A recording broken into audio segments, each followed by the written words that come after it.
Okay, we are live now, Councillor Din. Excellent. Well, welcome everybody to this budget briefing. My name is Lee Dillon. I'm the leader of the council. Ian, would you like to introduce yourself? I will. Oh, sorry, I've got a bit of feedback. Yeah, so I'm Ian Cottingham. I'm the portfolio holder for finance and corporate services, which is IT. Thank you. And then Joseph. Yeah, and I'm Joseph Holmes. I'm the Executive Director of Resources at the Council and Chief Finance Officer. Excellent. So, Joseph, I think you're going to show some slides to share with our viewers and just talk around the council strategy and some of the financial position in comparison to other councils as well. So, over to you. Okay, if you can share them, please, that'd be great.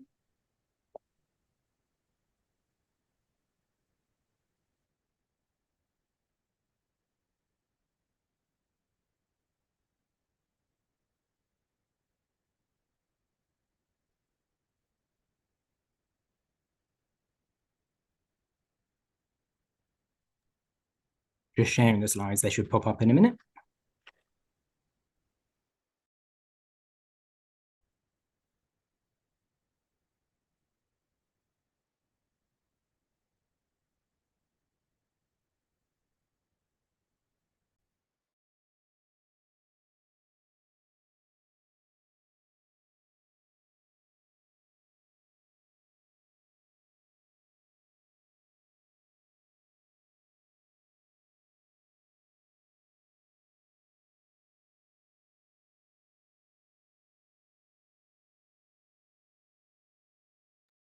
Great. Okay, thank you very much. So I'll just run through a few summary slides and then pass over to Councillors Dillon and Cottingham. So the next slide, please. Okay, so just the first one is just the overall council strategy. So the purpose of the sort of medium-term financial strategy and the revenue budget is to try and align the council's resources as closely as possible with the council strategy, which was approved last autumn, and it's just sort of set out there with the 5 key themes included in that. Okay, we should go to the next slide, please. So this is just a sort of summary for all the local government spending, looking at what has changed since 2010, so over the last nearly 15 years. And the purple line that's included in there is the real terms change. And though in cash terms, things have started to rise back to before 2010 levels. With the high levels of inflation that we have experienced as a sector, you can see funding remains in the around about 75% of where funding was back nearly 15 years ago, and that in sort of repetitive pressure has continued on the council over a number of years. Okay, if we can get to the next slide. And then this is just a sort of summary in the middle here around those councils who have issued what's called a Section 114 report. So in sort of the press, this gets reported as where councils have issued a bankruptcy type report. But you can see there's sort of quite a lot of stress within the local government finance system at the moment. Quite a few of these have been relatively high profile. And so you can see towards the left-hand side of things, this is from the Institute for Government, the last time one of these Section 114 reports was issued before 2018 was back in 2000. So they've been historically, certainly over the last couple of decades, very rare, but we're increasingly seeing a number of councils issue these or request exceptional financial support from the government. Okay, go to the next slide. And then inflation has been a big part of the pressure as well that we've faced. So this is just looking back over the last 35 years, and you can see, as everyone is aware, inflation has been at extremely high levels in the last 2 years. So things are starting to fall down. Obviously, prices are still increasing, but at a lower rate now. But we had a number of months up around 10% plus, which has put a lot of pressure within the system, especially within our social care system. And I'll sort of come on to inflation in a minute as well. All right, again, next slide. So just looking at the current year position, Q1 was showing a forecast overspend of over £6 million. That was brought down to just over £3 million for Q2. The Q3 figures will be out at the end of this month, so that's up to the end of December. So we're only a few days into sort of that post quarter end. But crucially for the council, we need to have a sort of general fund balance. So that is our in effect, rainy day type reserve, and that's just over £7 million. And the minimum recommended level that we set out from myself as CFO is £7 million. If the outturn was at the Q2 position, we would be below that level.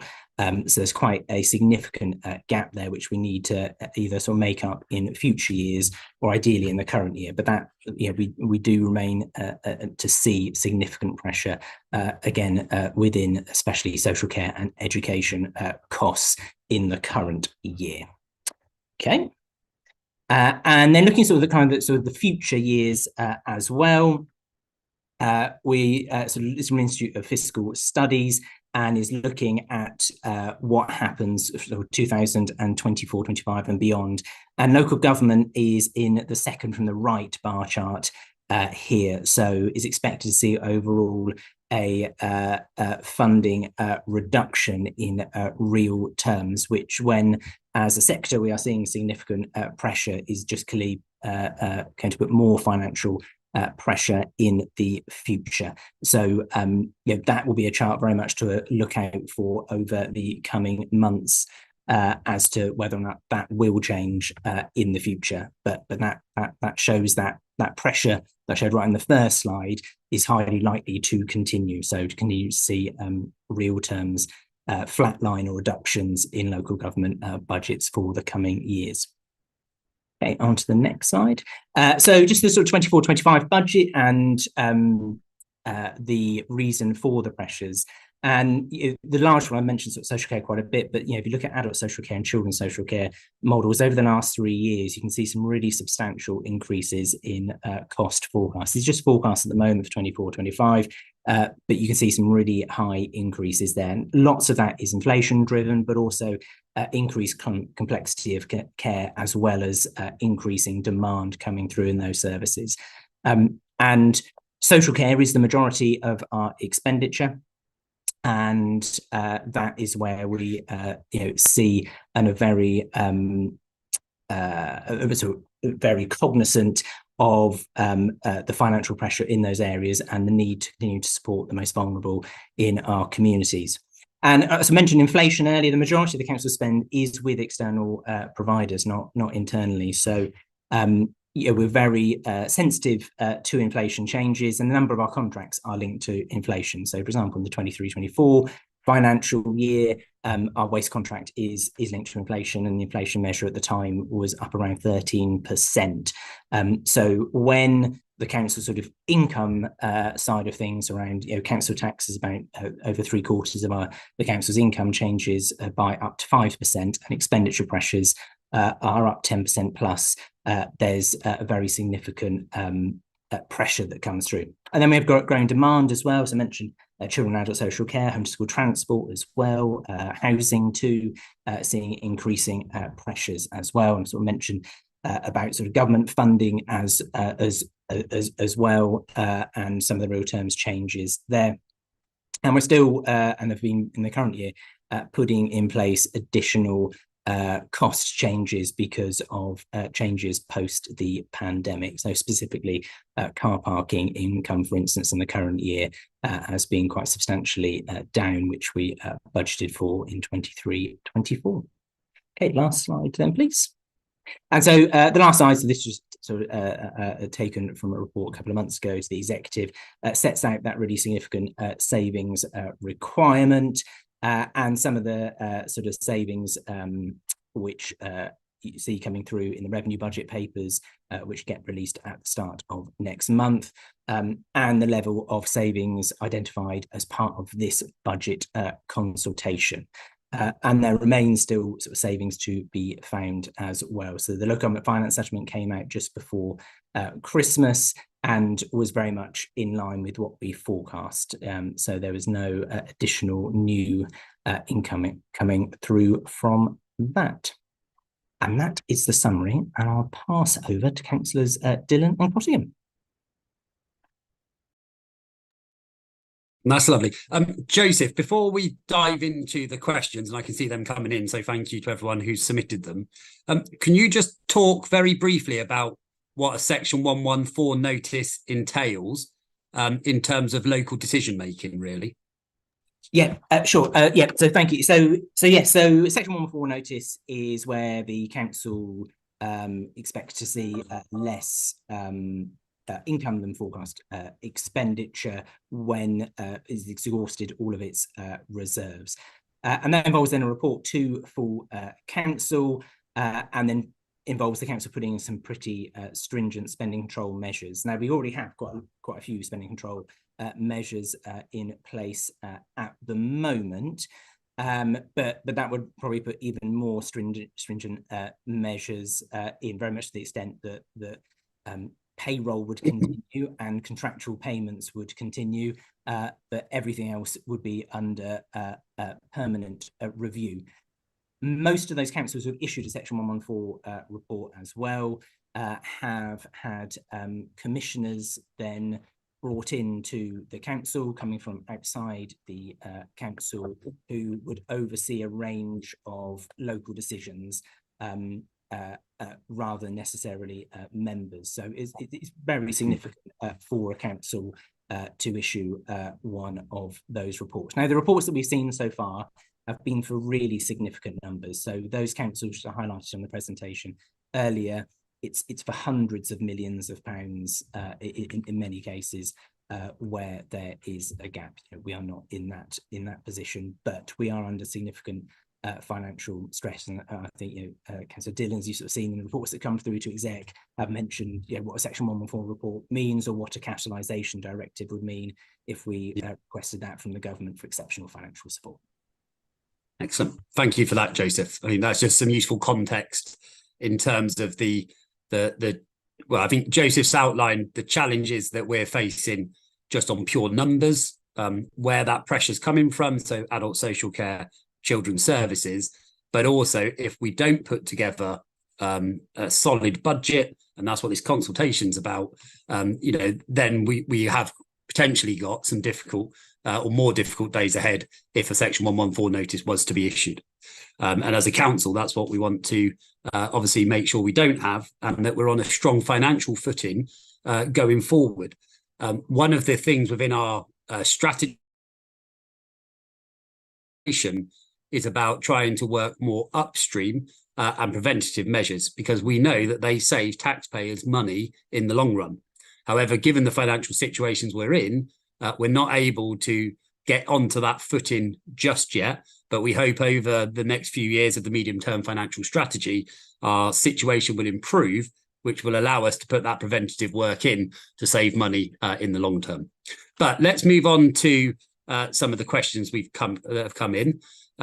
So the first one is on our collection rate, which I'm assuming is referring to our council tax collection rate.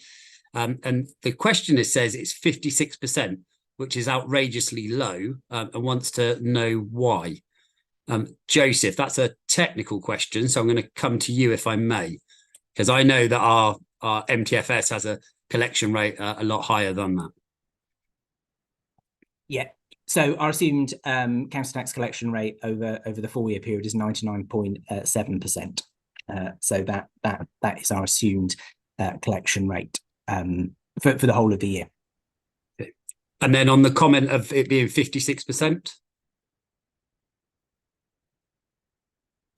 I'd have to have a look. That might have been the position kind of as at Q2, for example, that halfway through the year. So yeah, I'll pick that up. Yeah, so we wouldn't expect to be at 100% halfway through the year, because most of our residents pay over a monthly billing cycle. Yeah, over 10 months. Yeah. Excellent. Thank you. Okay, so the next one, I'm going to ask Ian to pick this one up, because through our financial review panel, Ian, I think we are trying to get on top of this. So the contingent agency workforce are... Sorry, Lee, I didn't hear the question. So I'm just reading it out now for you, Ian. So it says the agency workforce costs are absolutely out of control. 10% of expenses go on legal expenses. And then I'll take the next question after that. So can you just talk about agency workforce and our approach there? So one of the first things which we did within the financial review panel was to actually look at the high cost of agency staff and the high numbers of agency staff which we were employing, in effect. So one of the first things, as I say, we did was to consolidate into one particular supply commensurate. And what we've seen over the last 4 or 5 months is a significant reduction in the number of agency staff which we are employing. We're never going to get it down to zero because you still have to have flexibility, especially in the social care sector, to service demand. Demand goes up and down. However, what we're seeing in certain areas, there is a shortage of staff, typically places like occupational health, where we're having to go to the market agency staff. We would love to recruit them as full-time employees, but there isn't the pool of staff to do so. So as I say, we've seen a significant reduction in the costs, and I think on a month basis compared to last year, we're down about 200k. I seem to remember for November, December. I think so. Yeah. About 200k. So we're looking at about a £2.5 million reduction year on year.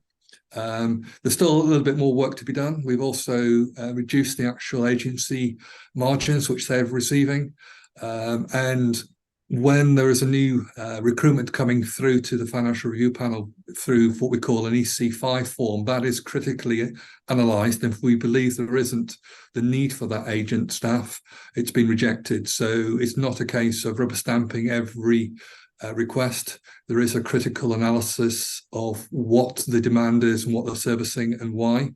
And if the form is not completed correctly, it's rejected and told to come back next week, next month.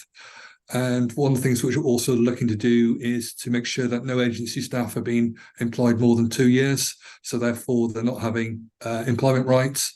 And again, anyone who's up to that sort of 2-year window, we are, in essence, cutting their agency work with us.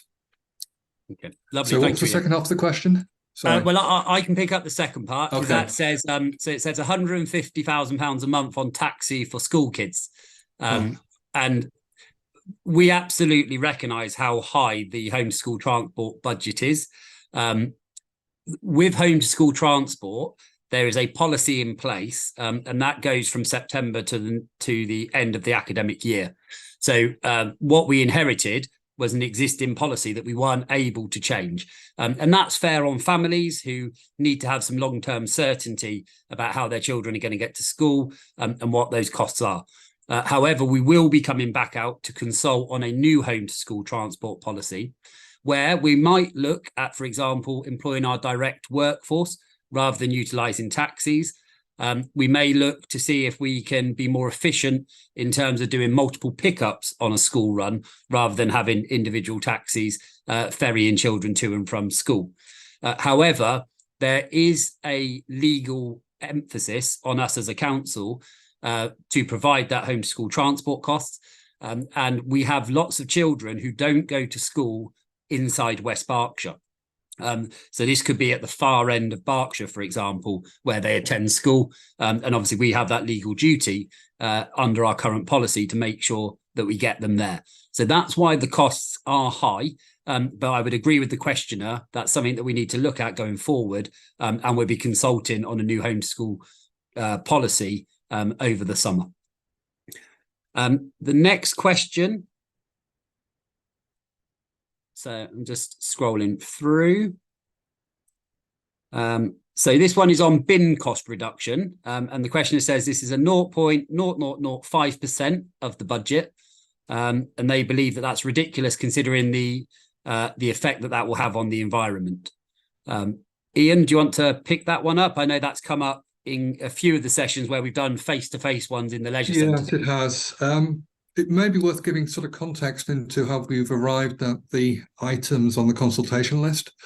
So, as Joseph described earlier, the actual forecast of what the budget overspend would be, especially the revenue overspend this financial year, was signposted very, very early. So we worked really, really hard to close that gap, but also that pressure, as we talked about earlier, for adult social care and for children and family services also moves into the next financial year. So we spent the late part of the summer, early part of the autumn, having a star chamber of bringing all of the portfolio holders along with their relevant officers into that star chamber. We went through line by line areas where we knew there would be potential overspend to get savings. So these savings all add up to, as I say, closing that gap of 14.2 million. And I get entirely the point being made over the fact that we spend £100,000 on collecting dog poo waste, for example, and we'll be looking to cut that by 90%, 90k saving. But what happens is that we have all of these areas of savings which all add up to a significant amount of money. And yes, this will have an impact.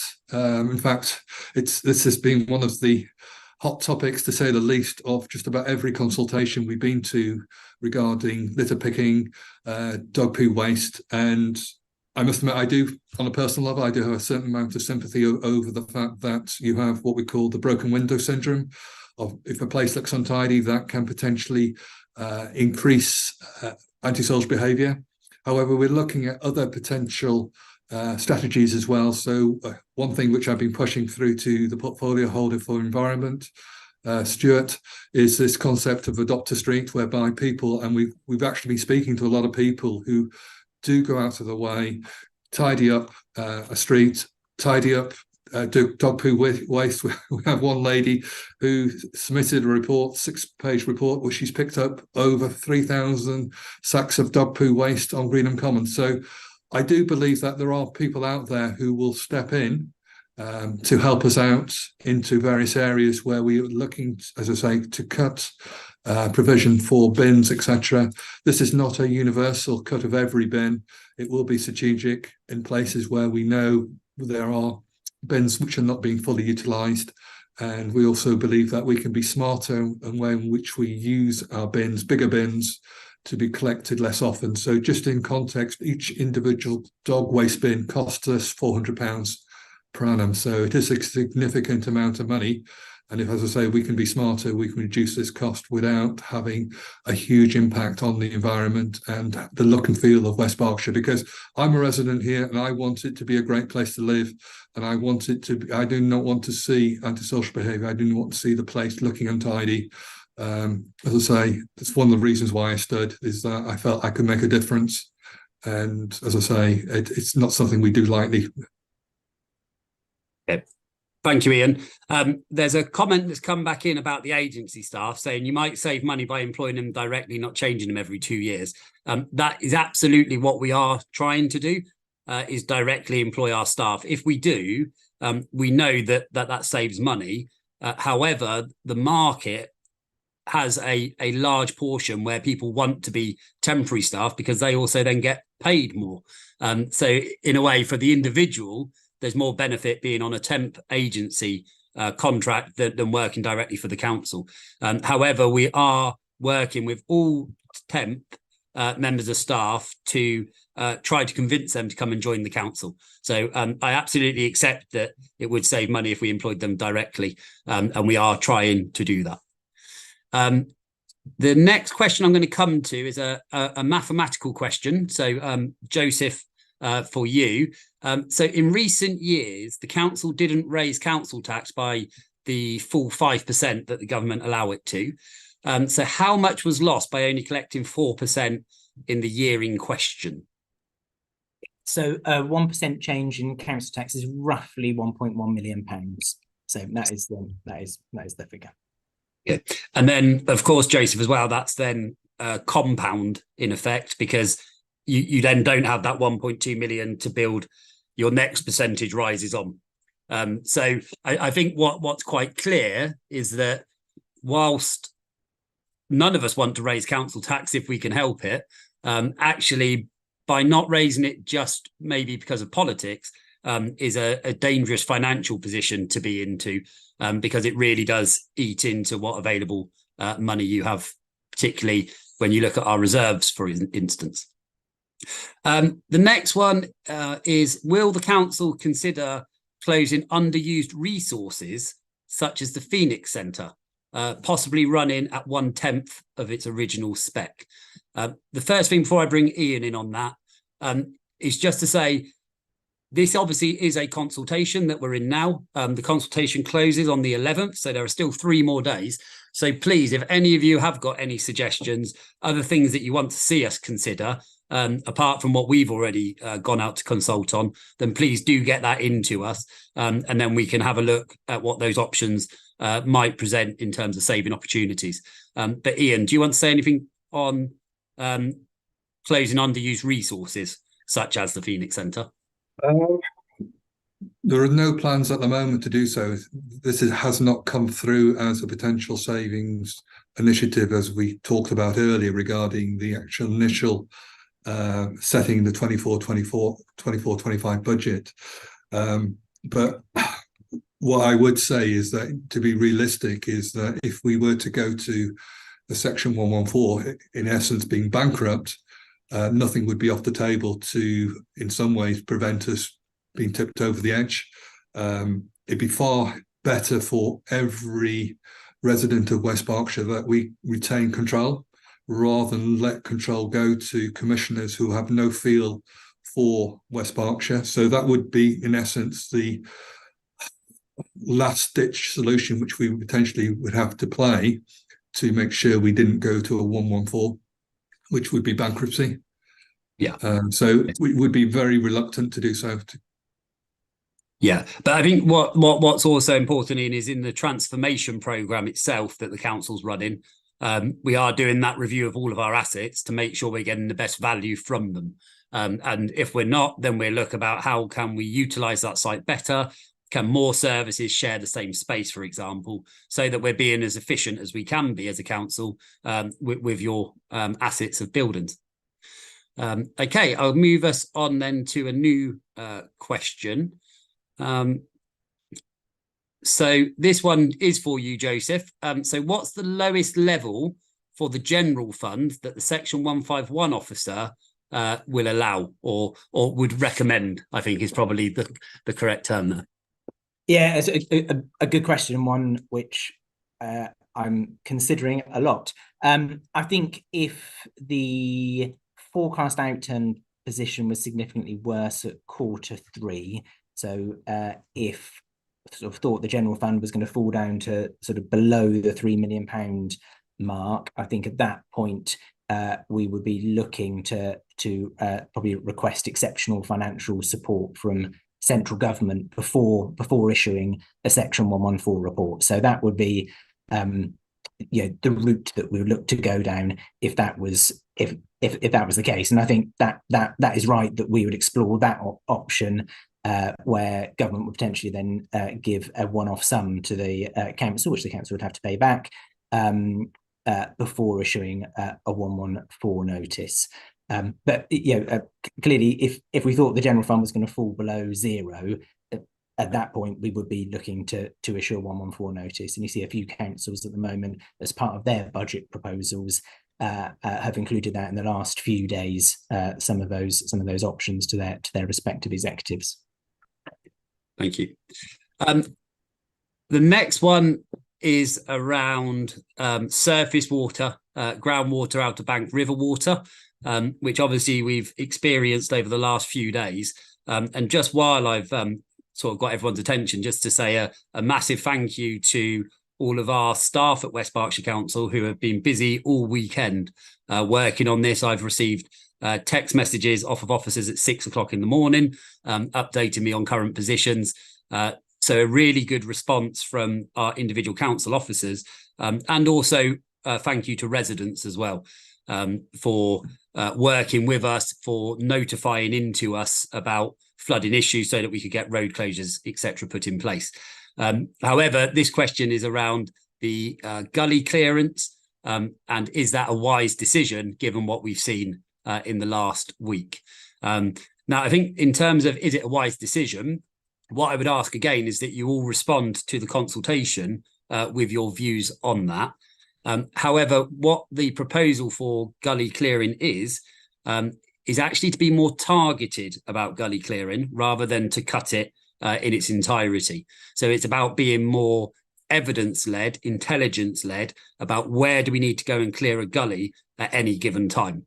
And then the only other thing I would just say on that, and Ian might want to come in, is our roadside gullies are built to withstand a certain type of an event. So I believe a 1 in 25 year flooding event. So if we had rain higher than that, then actually the design of the system wouldn't be able to cope anyway. So it's not always that gullies aren't clear. And I know sometimes that is the case, that they're packed with leaves, but sometimes actually they're just not built to withstand that type of storm event. And if we were to design a system to protect us from that type of storm event, then it would cost a lot more to put that infrastructure in the first place. Ian, is there anything else you want to add on the gullying at all? I reiterate the fact that the evaluation of this has been based on a risk-based approach, the fact that it would be total false economy for us to stop maintenance and clearance, which then cause us a greater cost in the years to come regarding road repairs or flooding. So no, that's never going to be the case. The fact that we've challenged back to the relevant officer highways to say, look, this is going to be done on a risk-based approach. It's not a case of just a blanket cut. Yeah, excellent. Okay, thank you.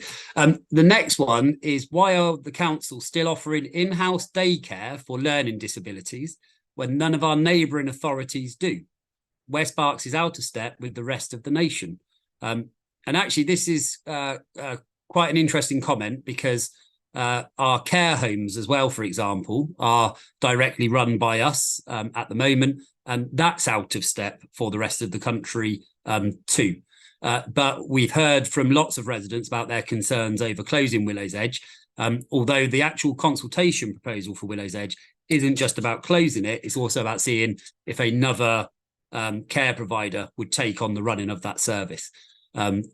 So again, please, the individual questioner on the in-house daycare for learning disabilities, please pop that into us via the consultation response on our website, but we'll obviously take that away as well from this session and look into it too. Okay, I'm just scrolling through the questions, so bear with me. I've tried to group them together. As more than one person, for example, asked about the flooding and the road gullies. So will West Berkshire sell any of its unused resources, such as the multi-million-pound development site on Newtown Road? So, Ian, do you want to talk maybe about our general approach to our commercial property fund, for example? Yeah, sorry, I'm just putting it on mute. So, yeah, so this has been a bit of a hot potato just before Christmas. So people on the call may be aware or may not be aware of the fact that about 4 or 5 years ago, the council undertook a commercial property portfolio purchase, borrowing money off what we call the Public Works Loan Board, roughly 2.5% over 50 years. That allowed us to buy commercial property around the UK. So there was a divestiture of the location from a geographic perspective, so different parts of the country and different types of asset class. So those asset class range from supermarkets in the north of England down to a bank on the south coast to a petrol station in the Midlands. So that was all done on the basis of having rental income, which was greater than the actual interest payable on the loan and the actual capital repayment on the loan. So roughly 4.5% we're sort of paying as a repayment for both interest and the capital. Interest, for the rental income which we're receiving is roughly around about 7% of that. So we've been very, very fortunate that those assets, when they were identified, selected and purchased, they've been fully occupied and we're having 100% rental income on there. So we're making a margin of roughly, it's around about 1.3 million per annum, around about £3 million worth of rental income, which we're receiving. However, what we've been, part of the process of us looking at de-risking the exposure. So we've never meant to be, in my view, a commercial buy-to-let landlord. And as we're all well aware that the economy stroke is probably on a downward turn. We know well aware of the fact that the retail sector, especially high street, is not doing so well. So one of the things which we've been looking to do is to divest our commercial property portfolio. So we have permission to do one particular asset, which is on the market at the moment. And we've been told by central government that we can use flexible use of that capital receipt as part of the transformation program. So monies which we would normally be taking out of revenue to improve, to change processes, different types of recruitment. One of the things which we talked earlier is making people more permanent. So especially in the care home sector, of giving them a initial I suppose a bounty joining us as being part of that transformation for recruitment. We can use those types of expenditure from revenue into the capital receipt. So we're using as many levers as we possibly can to close the gap, and part of that closing that gap is, as I said, is a more strategic review of the commercial property portfolio, which was initially, the value of that was around about 58 million, with a further £4 million worth of costs. And as I say, it's going out the market at the moment. Our agents, Montague Evans, are canvassing various potential buyers. We've yet to hear what the interest is, but hopefully we'll get that sale in this financial year, which will then alleviate the pressure for this current financial year. And also we'll be looking potentially to dispose of assets going forward as well. However, the price has to be right. It's not a fire sale. It's selling at any particular price, bottom price. But it's all about twofold: de-risking the exposure of property to the ratepayers, to the residents of West Berkshire, along with using those receipts in a way in which allows us to close the gap. So yes, we are looking at all potential commercial property and also our own property to, in essence, get those receipts, and whether or not we're allowed to use them in a more flexible way by the government. Hopefully they will do so. I think there's a consultation out at the moment to local authorities over this. And as I say, we're waiting news, and Joseph and I are actually attending a local government finance conference tomorrow in London, where we'll hear more on this subject, no doubt. Excellent. Thank you for that question, answer, Ian. There's a sort of supplementary question to that, which is, if you sell assets, will you identify, I don't mean it necessarily follows, but if you sell assets, will you identify the additional cuts required from reduced income? Now, I think what we would do is, if we sold an asset, we would obviously understand that there would be a loss of rental income from that, or potentially an increase in rental income if it was one of our own buildings where we house our own services. But I think that would form part of the overall business case. And Ian, do you want to go into the... I think we're in a fortunate position that those capital receipts, in essence, come back into the books at being borrowed at 2.5% rather than the current Public Works Loan Board rate of 5.7%. So the capital programme which we have of improving the infrastructure of West Berkshire, in essence, we would recycle back in, and that money would be borrowed at 2.5% rather than 5.7%. So there's a saving there of 3.22%.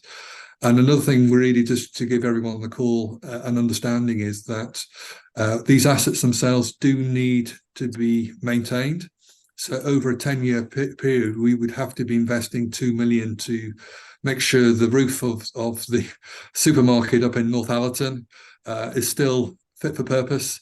And I would believe that everyone on this particular call would far rather 2 million be spent on infrastructure in West Berkshire than, say, supermarkets and petrol stations and banks across the UK outside of West Berkshire. Lovely, thank you very much. So there's a couple of questions, and one of them, I know one of the questioners popped out, so no, the question hasn't been answered yet. So Ian, can you just talk about, obviously in terms of the local plan review, there was a expenditure associated with that. Now, I know that the majority of that was for, in effect, the second financial year, so it isn't part of this budget round. But there's a question there around that 210,000 cost. And then if that isn't going ahead, how that impacts on this current consultation round. I mean, I think for me, it's about, obviously, as the administration, we were aware that that spend could happen and was sort of already factored in before we made the consultation announcements. But you may want to add further to that. Right, sorry, Lee, I'm just reading the question. Just trying to read it. Yes. Yeah.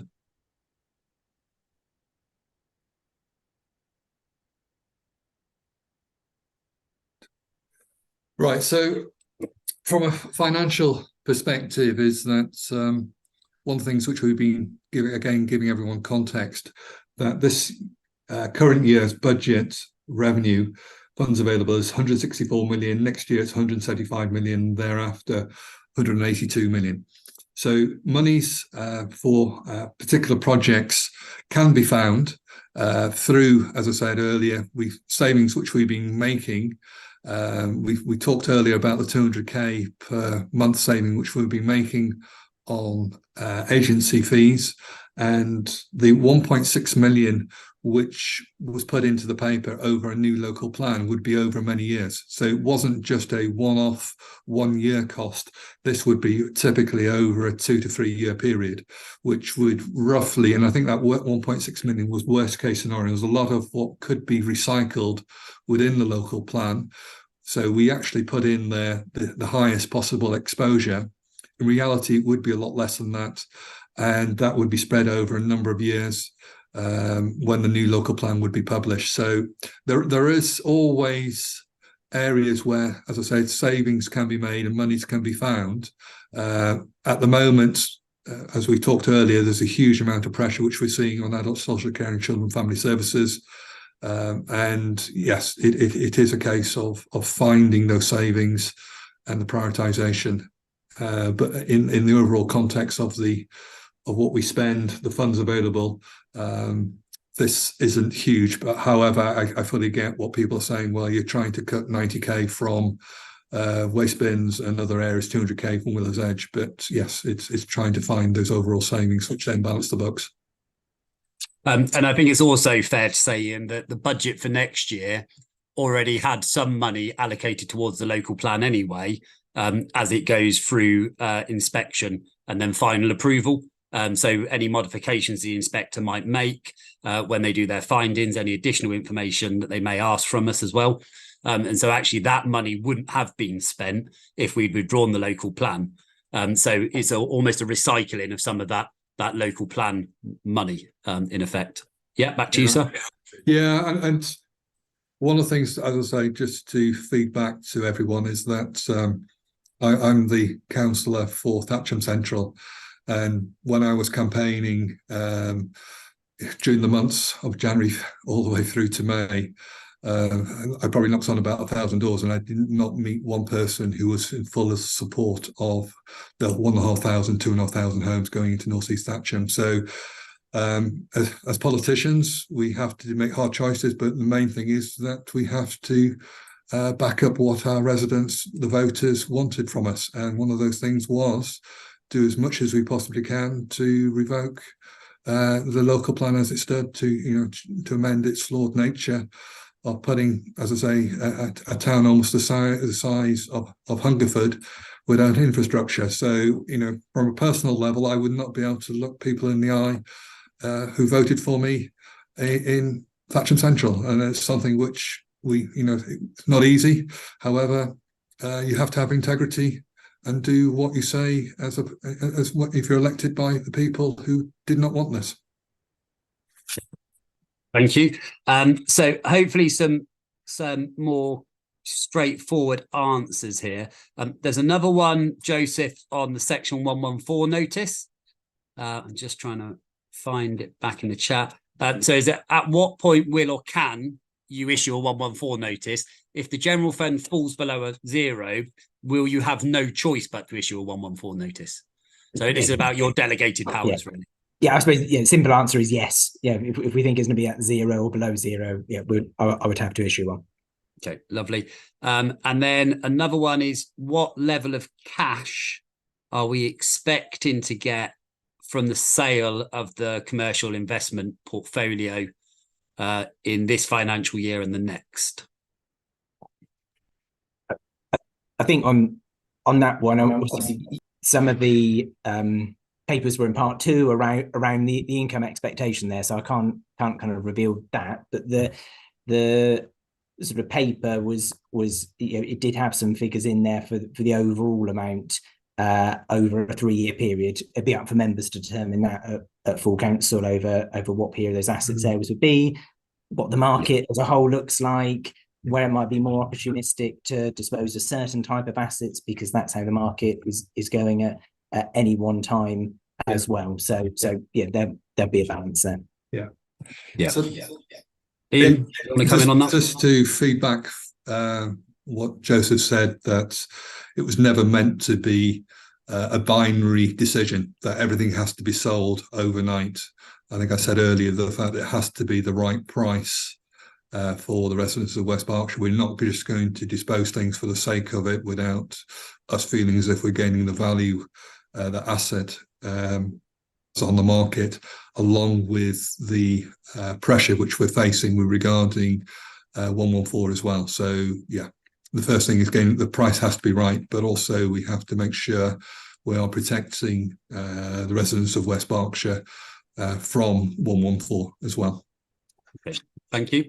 The next one is, would the council be open to selling assets and leases that it owns on what was formerly known as the London Road Industrial Estate, now called Bond Riverside? So we have a paper that will be coming to executive and full council around our approach to the Bond Riverside regeneration. If there are parts of the site that we don't need, then just like we mentioned earlier, in terms of our transformation program, we would look at all of our assets and how to get the best for them.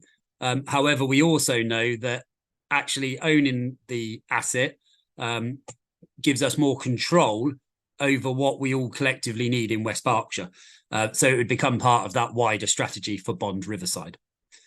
The next one is the council considering the wide-reaching impact that the proposed cuts to transport for the learning for the impact that proposed cuts to transport for the LD community? Again, in short, yes, we are considering the impacts on that. We've heard, when we've done our face-to-face sessions, some really powerful stories about what the community transport provides, not just for the client or resident receiving it, but also the wider family. And we also heard about how it can make it better going forward as well. So again, please make sure that you respond to the consultation so we really understand the impacts that these cuts will have on individuals. That's the best way to get your voice heard. Ian, do you want to comment at all any further on that? This, as Lee, Councillor Dillon said, has been quite a constant theme for the consultation process we have. And yes, we're well aware of the services which the voluntary third-party sector actually give to West Berkshire, taking away pressure. And the fact that, I mentioned earlier about false economy, the fact that you can make a small cut here, but in fact there is a longer term consequence. And the fact that we've had representation from a particular provider up at the rugby club, Newbury Rugby Club, and how they're taking, in effect, pressure away from carers on a day-to-day basis. also giving people who are carers the ability to go out to work, to have financial independence as well. So yes, it's something which we've taken a lot of detail about very strongly, and in fact we've already fed back as well, haven't we, with regarding the actual case studies which have been given to Lee and I. So yes, it's something which is, as I say, the whole point of this consultation has it's brought out stuff which we weren't necessarily aware of, and it's been great that people have felt the need, that we are listening and have fed back. And as I say, we will definitely will be taking this in consideration when we get all the data and all the feedback at the end of this process. Yeah, lovely. Thank you, Ian. The next one is not so much of a question as a request for some additional data. Joseph, you'll be able to see in the chat around some data on adult social care. So how much each care funder source provides, how much is spent on different age ranges, the split between domiciliary, residential, nursing and social care, the percentage that's spent on the SMI category. So lots of data questions there. If I can leave that, Joseph, with you and Paul Coe to try and pull together the answers to that, and then email the questioner directly with that data set. And maybe publish it on the consultation site as well. Yeah, sure. That's fine. Yeah. Lovely, thank you. So I think we are nearly through all of the questions. The last one was... So if it is cheaper to place residents in private sector homes, why do you rehome those whose funds get used up in the private sector into a local authority home? Joseph, are you able to help with that question? Just trying to find it, Councillor Dillon.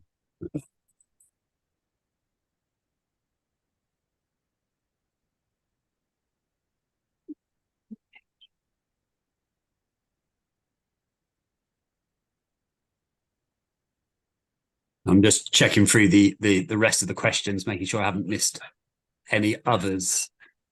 Yeah, on that question, I'll just probably have to have a conversation with Mr. Coe around that one, because there's a bit of complexity behind that. But yeah, we'll come back on that. Okay. And just for clarity, Mr. Coe is the Director for Adult Social Care, which is why Joseph is going to go and ask him. Excellent. Well, I think that covers all the other questions that were asked. Thank you for submitting them. We did have some that were pre-submitted, but I think they've also been resubmitted on the night. But just the final one to comment on is, it says most of these consultations will cost more than the savings delivered. For example, consulting on saving 10,000 is insane. It's 0.00006% of the budget. This is a rounding error. We are legally duty bound to consult on any cuts that to services that affect frontline. So whilst we have come out with potential saving proposals of just over 1.1 million, we've actually done a lot of work in the background about improving our efficiencies. So there's 7.5 million pounds worth of savings that we weren't required to go to consult on. And that's about how we run back office services, how we staff the teams up, etc. So what we're consulting on is frontline service cuts, but that's part of that legal requirement to do so. And quite rightly that we should do, because we genuinely have heard from residents some good ideas and also some real concerns about some of the proposals. And I know that myself and Councillor Cottingham will be going, when we make the final decisions, into bat to change some of these proposals that have come through. Because when we listen to residents directly and hear how it will impact, we feel there are better ways that some of this could be delivered. Joseph, is there any other final comments from you at all? Don't think so. No, I don't see any questions either. So, thank you. No. Excellent, thank you. And Ian, is there anything else that you'd like to say before we wrap up? Just the final thing is saying thank you very much to everyone who's taken the time to submit questions, but also the previous face-to-face consultations across the district as well. So it's been very, very insightful. And I'll say, without you giving your input, there would have been things which we didn't know about. And in fact, we've taken these forward and already been speaking to officers about the best way to make changes as well, without having this concept of false economy. So one of the things which we're trying to do is get this financial efficiency of making sure the services we provide are at the best, the lowest possible cost at the best possible outturn for the residents of West Berkshire. Lovely. Thank you very much, Ian. And so just to say that you can go to westberks.gov.uk. From the homepage, you'll find a link to the budget consultation site. So please do go on there, get all of your feedback in. And if there are any other questions that have come through slightly late, we'll get some written responses out to those for you. Again, just to add my thanks for you all joining this live stream. We hope it's been useful. The administration has done more asking session on YouTube has been done before, but we've never gone out face-to-face to consult. And again, that's part of our commitment to make sure that we're listening. We're out in Hungerford in the west, we're out in Thatcham to cover the central areas, and we're out in Burfield to make sure that we covered the west of the district, the east of the district as well. So thank you all for your time. And we're just coming up to the hour mark, so we will end the live stream there. Thank you all.